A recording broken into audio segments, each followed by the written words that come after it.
Part 2, The Last Hole. There was a change in the weather, for the worse. The air became unbearably humid. Stanley was drenched in sweat.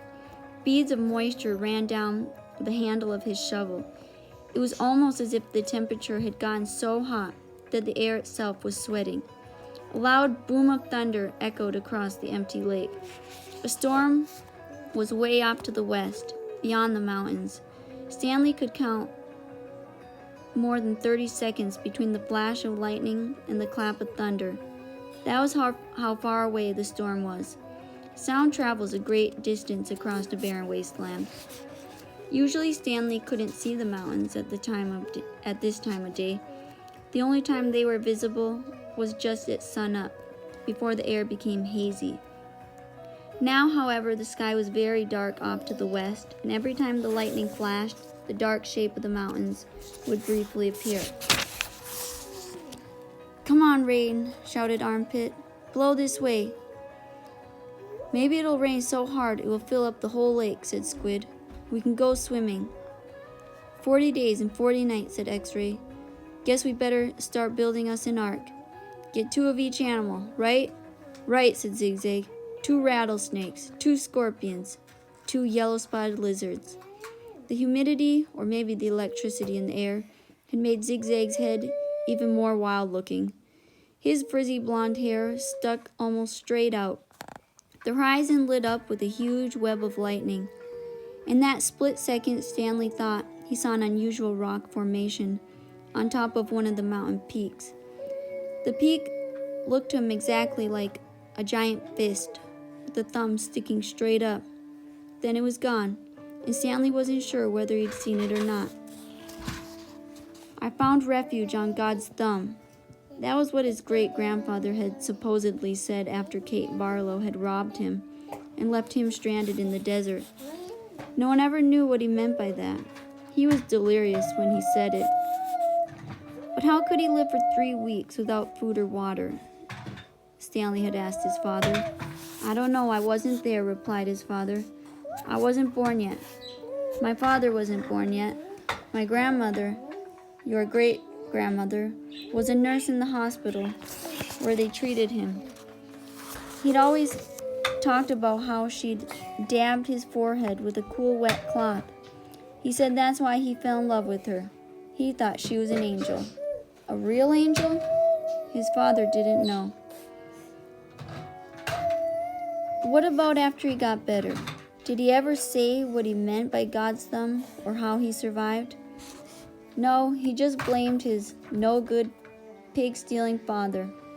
The storm moved off farther west, along with any hope of rain, but the image of the fist and thumb remained in Stanley's head, although instead of lightning flashing behind the thumb, in Stanley's mind, the lightning was coming out of the thumb, as if it were the thumb of God.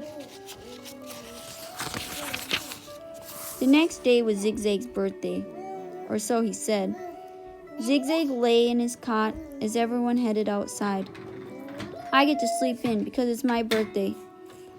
Then a little while later, he cut into the breakfast line just in front of Squid.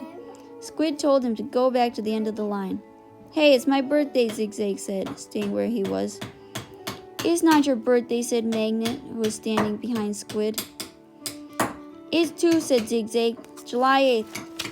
Stanley was behind Magnet. He didn't know what day of the week it was, let alone the date. It could have been July 8th, but how would Zigzag know? He tried to figure out how long he'd been at Camp Green Lake, if indeed it was July 8th. "I came here on May 24th, he said aloud. "So that means I've been here 46 days, said Zero. Stanley was still trying to remember how many days there were in May and June. He looked at Zero. He'd learned not to doubt him when it came to math. 46 days. It felt more like 1,000. He didn't dig a hole that first day, and he hadn't dug one yet today. That meant he had dug 44 holes, if it really was July 8th. "Can I have an extra carton of juice?" Zigzag asked Mr. Sir. "It's my birthday." To everyone's surprise, Mr. Sir gave it to him. Stanley dug his shovel into the dirt. Hole number 45.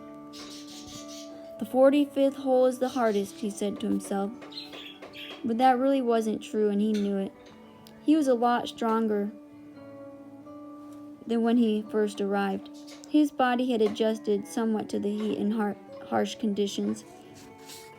Mr. Sir was no longer depriving him of water. After having to get by on less water for a week or so, Stanley now felt like he had all the water he could want.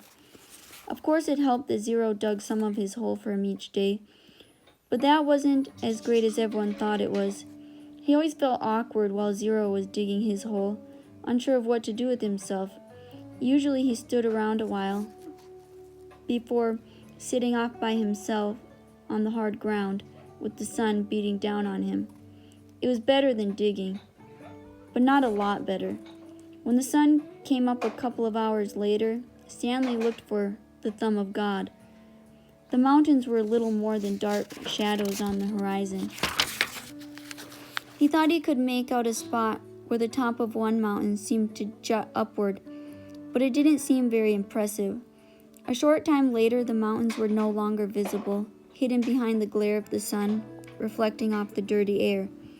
It was possible, he realized, that he was somewhere near where Kate Barlow had robbed his great-grandfather. If that was really her lipstick tube he had found, then she must have lived somewhere around here.